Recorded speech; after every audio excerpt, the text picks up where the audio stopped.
Bonjour à tous et bienvenue dans l'interview. Notre invitée ce midi est Bianca Debaets. Bonjour. Bonjour. Secrétaire d'État bruxelloise. Alors, petite réaction d'abord. On apprend aujourd'hui que Anderlecht devient très frileux pour aller au grand stade. Il dit que le projet n'est plus conciliable avec le développement du club. Votre réaction? Mais je pense d'abord une discussion entre Anderlecht et Helamco, où la région est moins concernée. Mais c'est vrai que ce serait dommage si le projet ne pourrait pas aboutir, parce que je pense que pour les mages de Bruxelles, c'est important. Et surtout, il ne faut pas oublier non plus que Neo, c'est bien plus que le stade, c'est aussi du logement, par exemple. Du logement, on en a vraiment besoin. Sans le Sporting, le grand stade ne pourrait pas aboutir pour vous?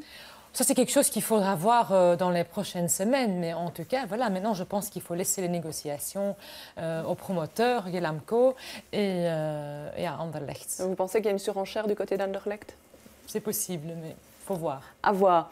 Alors, hier, c'était la fête du sacrifice. On sait qu'il y a eu cet appel au boycott qui a été fort suivi. Est-ce que vous avez déjà un premier bilan du nombre de bêtes qui ont été abattues dans les abattoirs temporaires? Il y en avait 3 à Bruxelles. Tout à fait. Il y a eu beaucoup moins d'animaux que les années précédentes. Parce que, par exemple, prenons l'année 2014, on avait plus ou moins 150 animaux. Hier, le bilan est autour de 300, 315 pour être exact. Et donc, c'est vrai que le boycott, les gens l'ont vraiment suivi. Donc en 2014, il y en avait combien, vous me dites? 1500. 1500, d'accord. Ce boycott, vous le comprenez? C'est-à-dire que je n'ai pas suivi mon collègue flamand, parce qu'il ne faut pas oublier que l'abattage en dédodissement reste possible dans les abattoirs reconnus. Ça, c'est l'Europe qui le dit, surtout dans le cadre des rites religieux. Fixes, les abattoirs habituels. C'est dans les abattoirs temporaires qu'on ne pouvait pas abattre sans autorisation. Aussi bien pour la communauté musulmane que pour la communauté juive.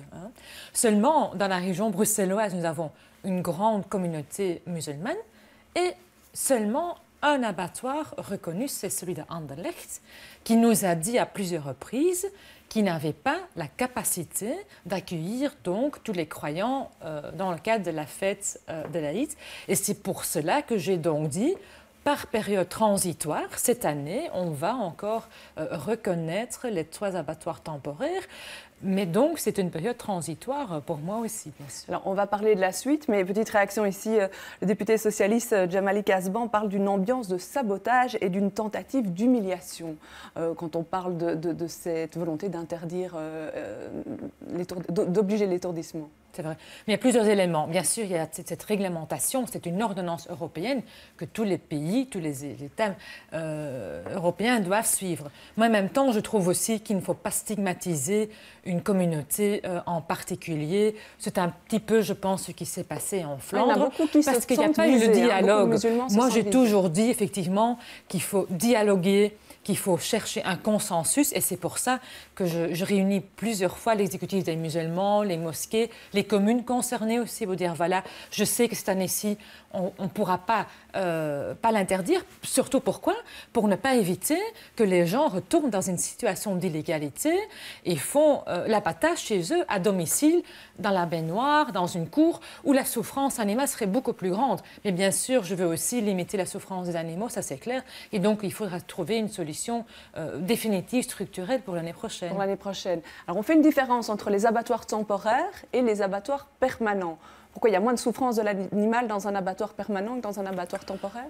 Oui, je pense que ça a joué dans la décision de l'Europe de dire que c'est vrai que dans un abattoir permanent, reconnu, il y a les installations qui sont là, les gens qui travaillent, c'est des vrais professionnels, tandis que dans un abattoir temporaire, les conditions sont peut-être un peu moins favorables, quoique je dois quand même dire qu'il y a aussi les inspections, aussi bien de mon administration que les inspections de l'agence alimentaire, pour voir s'il n'y a pas de danger pour la santé et tout ça.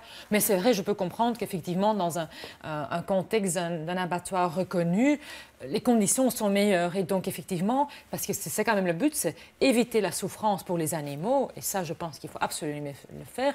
Et peut-être quand même mieux protégé ou plus garanti dans un abattoir permanent. Qu'est-ce qui va se passer l'année prochaine? Qu'est-ce qui va être permis à Bruxelles?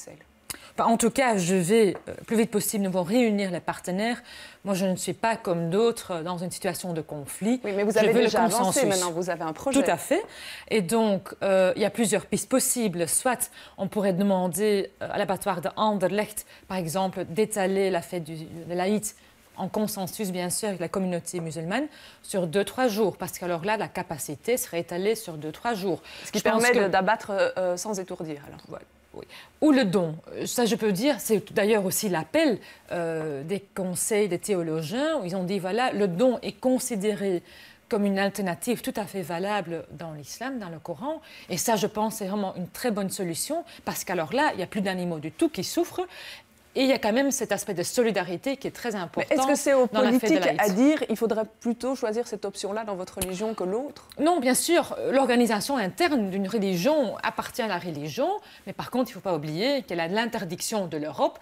Donc bon, ça, il faudra bien sûr, ça c'est mon but, trouver une solution pour que la communauté musulmane puisse fêter la fête de l'Aïd. C'est très important, ça on ne va pas y toucher, mais dans un contexte légal. Oui, parce qu'on parle beaucoup de l'Europe, mais l'Europe dit quand même qu'il y a cette exception pour les pratiques religieuses. Tout à fait, dans les abattoirs permanents reconnus. Donc là, ça restera possible. Donc abattoir temporaire, alors c'est fini l'an prochain? Oui, ou il faut trouver d'autres solutions qui permettent de les mettre au même niveau. C'est une troisième solution, de reconnaître un des abattoirs dans une commune comme abattoir permanent aussi, hein, qui suit donc les mêmes règles et les mêmes conditions qu'un abattoir permanent. C'est une autre solution. Alors, changeons de sujet. On a appris que Uber, hier, était reconnu illégal par le tribunal du commerce. Votre réaction sur le fond, est-ce qu'Uber doit disparaître ? Mais, écoutez, moi je suis secrétaire d'État à la digitalisation, donc bien sûr, je trouve qu'il faut accueillir les entreprises déjà tout court parce que ça crée de l'emploi, surtout celles qui travaillent avec la nouvelle technologie, mais bien sûr dans un cadre légal aussi. Ici, bien sûr, c'est toute la question. Concurrence déloyale, sécurité aussi, hein, en tant que quand même aussi dans la compétence de secrétaire d'État à la sécurité routière, il faut vérifier aussi est-ce que les voitures sont contrôlées, assurées et tout ça. Donc, elles sont bien sûr, toutes ces initiatives dans ce qu'on appelle l'économie de partage sont bien sûr la bienvenue à Bruxelles, mais dans un contexte, dans un cadre légal. Alors, vous lancez un premier Smart City Manager. Alors, c'est une personne qui va être chargée d'accélérer tous les projets numériques. Pourquoi? Ça traîne à Bruxelles? Quelle est la problématique? Non, on avance. Mais justement, je pense qu'il faut mutualiser tous ces projets qui sont dans beaucoup de communes, dans beaucoup d'institutions bruxelloises. Ce que j'ai constaté, c'est que quand on regarde les rankings dans les Smart Cities, Bruxelles n'y figure pas très souvent, par exemple Amsterdam. Et je suis allée voir Amsterdam et j'ai constaté que finalement, on ne devait pas avoir honte. Il s'est passé beaucoup de choses à Bruxelles, mais qu'il manquait peut-être un petit peu le côté marketing aussi. Qu'il fallait la communication, alors. Entre autres, mais pas uniquement, il faut surtout, je pense, concentrer, coordonner toutes les initiatives qui se passent déjà. D'ailleurs, nous faisons déjà pas mal de choses. J'ai lancé la vidéoplateforme, les échanges de vidéoprotection. On lance le Fiber to the School, donc l'Internet rapide pour les écoles. C'est très important parce que de plus en plus dans les écoles, on utilise aussi les tablettes. Installer le Wi-Fi dans les zones publiques, donc il se passe beaucoup de choses. Mais il faut effectivement quelqu'un qui prend ça en main, un vrai manager, et qui coordonne toutes ces initiatives voilà, dans le but de progresser. Et donc, c'est vrai qu'on est ambitieux. Alors, cette semaine, c'était la rentrée au Parlement bruxellois. Il n'y a pas eu de déclaration du gouvernement. Le MR en était assez fâché. Vous êtes déçu?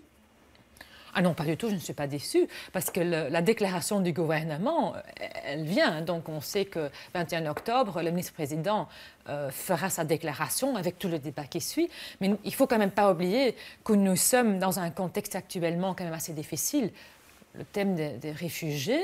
Et donc, nous avons jugé, d'ailleurs à la demande des parlementaires, ça, il ne faut quand même pas oublier que c'était les députés eux-mêmes qui ont dit qu'ils voulaient un débat de fond, où il y avait vraiment le temps de discuter sur les réfugiés. Et donc, c'est ce que le ministre-président a décidé, et je comprends tout à fait sa démarche. Vous en retirez quoi de ce débat sur le réfugié ? Que tout le monde va prendre ses responsabilités. C'est vrai que l'encadrement des réfugiés, c'est bien sûr une compétence fédérale, mais je suis très contente aussi qu'en tant que région, nous avons dit, voilà, c'est vrai qu'à tous les échelons, on doit apporter sa pierre et il faut faire avancer le débat. Région et fédérale ne sont pas toujours d'accord sur la façon dont ça se gère au niveau de le pré-accueil des réfugiés avec le parc Maximilien. Quelle est la responsabilité si le CDNV est au pouvoir au fédéral? Mais c'est vrai que le fédéral reste bien sûr compétent. Pour le parc Maximilien, nous avons toujours dit aussi bien au niveau bruxellois que mes collègues Chris Peters et les autres collègues au niveau fédéral, que nous ne croyons pas au plafond de 250 personnes qui peuvent être enregistrées par jour, parce qu'on voit que ce n'est pas suffisant. Il faut faire sauter. Et donc, selon nous, effectivement, je pense que ce n'est pas suffisant, qu'il faut mettre ce plafond plus haut. Ce n'est pas suffisant, ça c'est clair. Alors, encore un petit sujet bruxellois. On parle de zones 30 intelligentes qui vont être installées aux abords des écoles courant 2016. La plupart, quand même, des écoles sont déjà dans des zones à basse vitesse.